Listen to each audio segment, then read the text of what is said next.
El Cine Las Américas corresponde a la época de las grandes salas cinematográficas de la Ciudad de México. Fue inaugurado a principios de los años 50 y cerraría sus puertas en la transición entre el siglo XX y el XXI. Sus grandes dimensiones llegaron a recibir a más de 3,000 espectadores por función. Desde su concepción, el Cine Las Américas fue rodeado de locales comerciales. Actualmente, su nombre es preservado en la plaza comercial que ocupa su lugar en la esquina de Insurgente Sur y Baja California, en la Colonia Roma del Distrito Federal. El Cine Las Américas era uno de los más visitados por mi familia. En el caso de la película que más recuerdo es Tiburón, Jaws, de Steven Spielberg.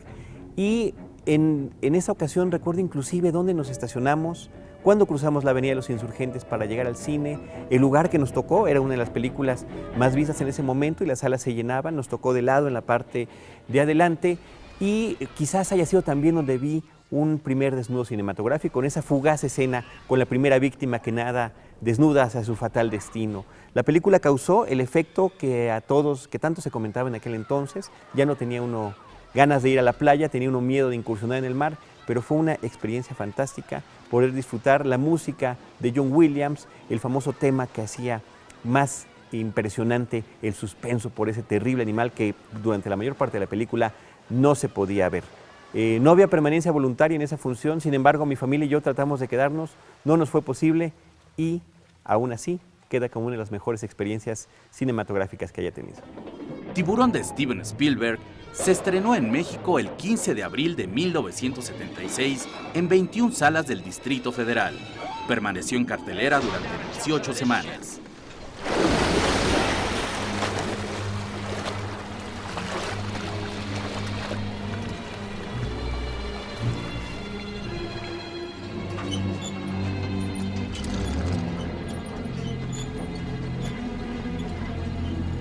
You're gonna need a bigger boat.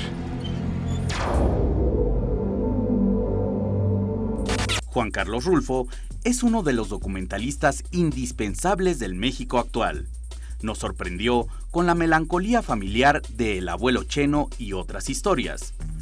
Rastreó con aliento lírico la tierra natal de su padre Juan Rulfo en Del olvido al no me acuerdo.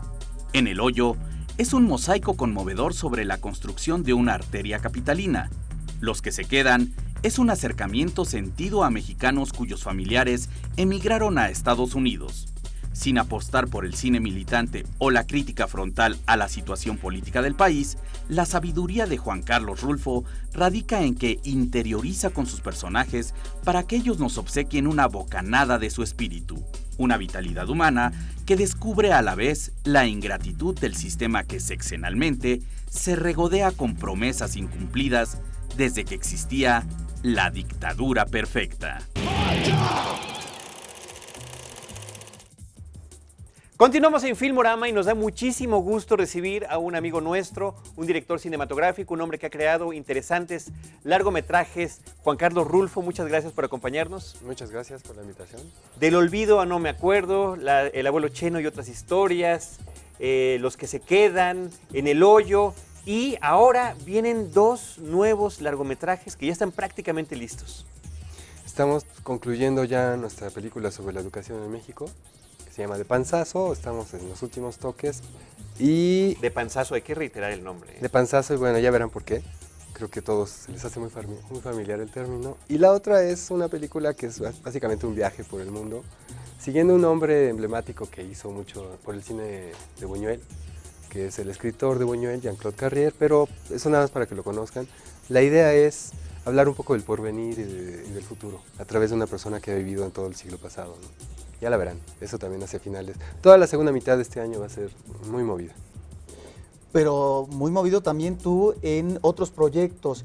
Estamos enterados de una asesoría que has dado a unos jóvenes de entre 14 y 15 años a propósito de la construcción de una carretera en el Estado de México que parece ser que afectaría de manera muy fuerte el equilibrio ecológico de la región.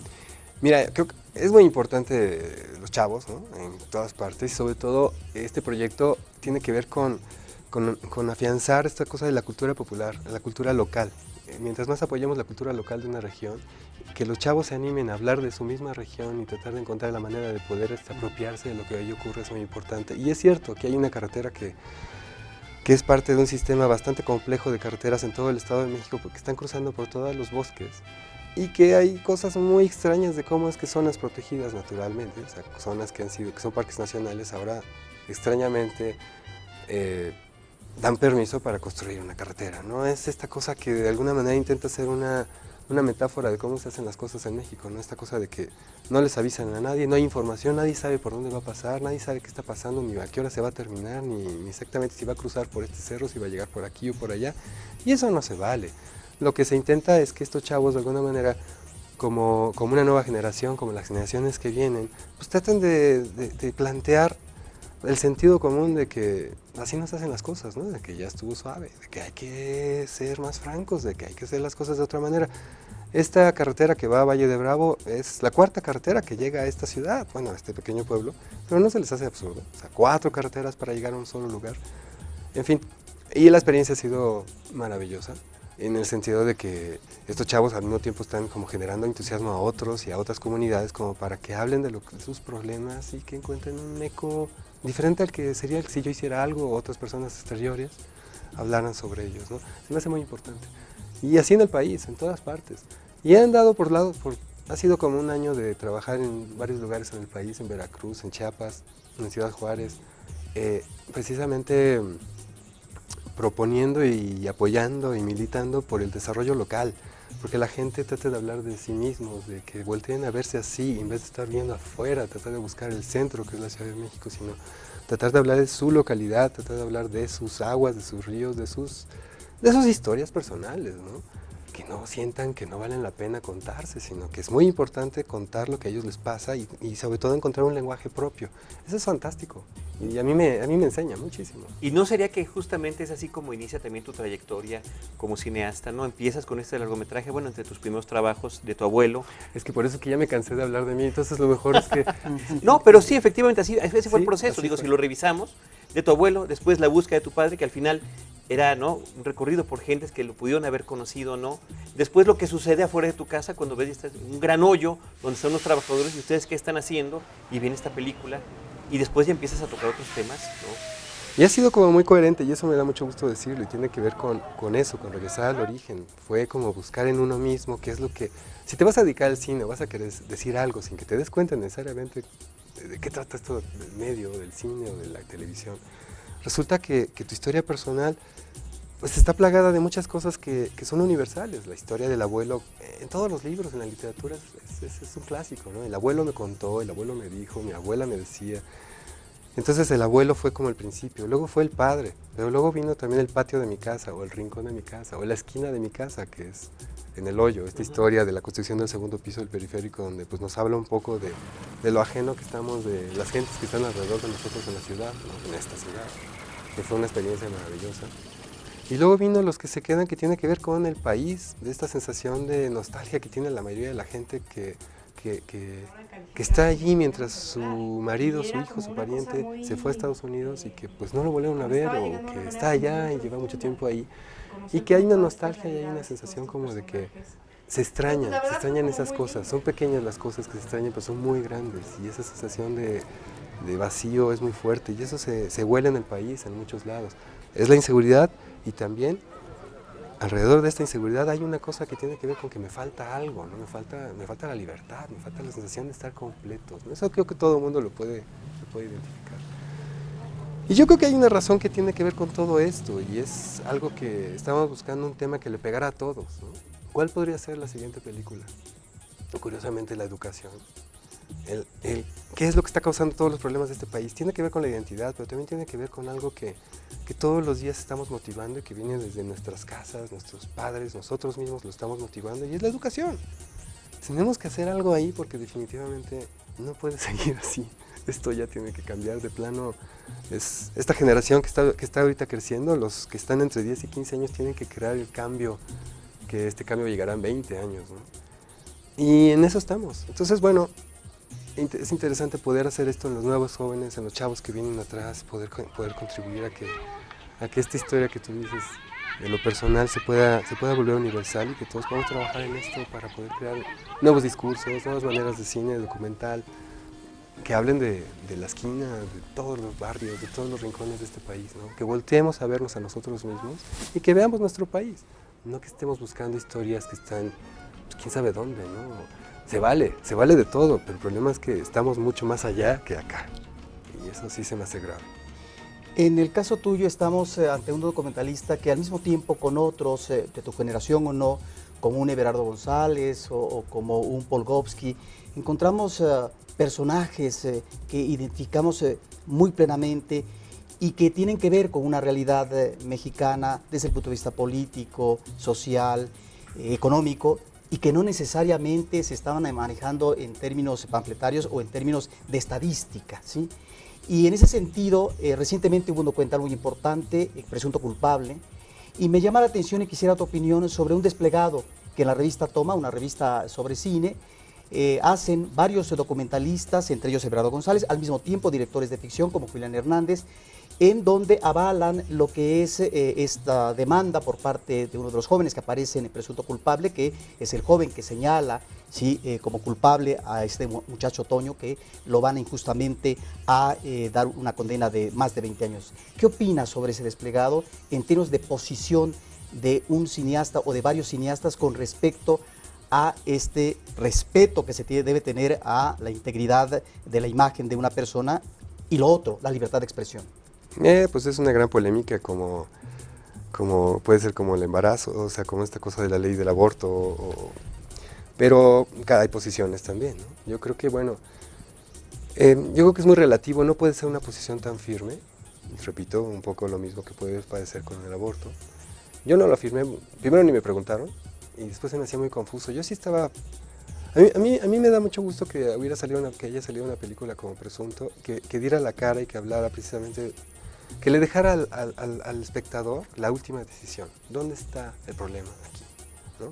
Y la única manera de poder hacer eso es ver el panorama completo. Aunque lo conozcamos y aunque sea evidente, porque nos lo imaginamos, porque lo hemos visto y lo hemos escuchado en los medios y porque ya sabemos cómo funciona tal vez la justicia en México, cuando lo vemos tan evidente, en un discurso tan bien armado y estructurado como es Presunto Culpable, pues parece escandaloso, ¿no?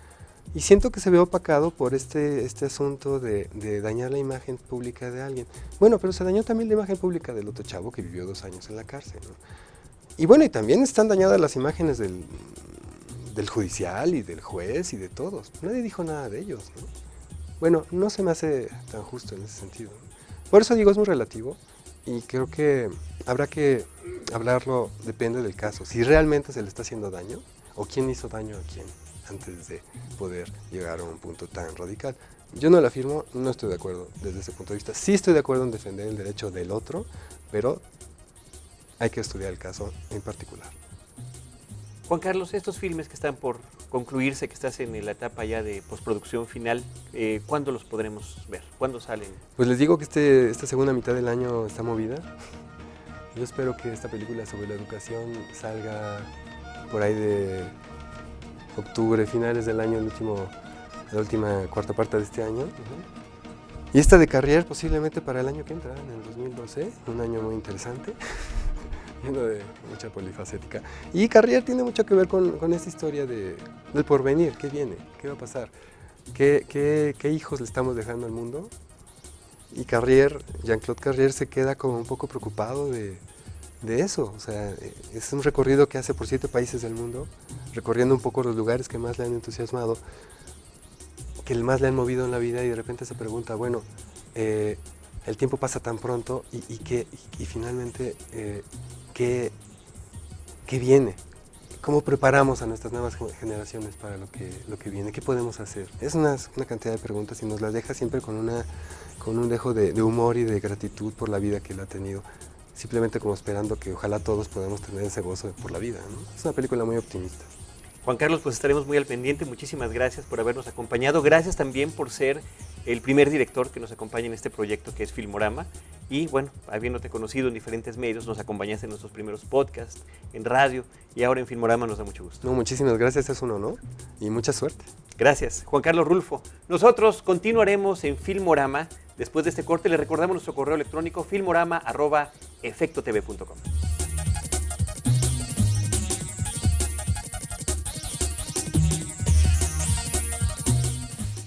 Tarahumara, película de Luis Alcoriza realizada en la Sierra Tarahumara, obtuvo el premio de la Crítica Internacional del Festival de Cannes.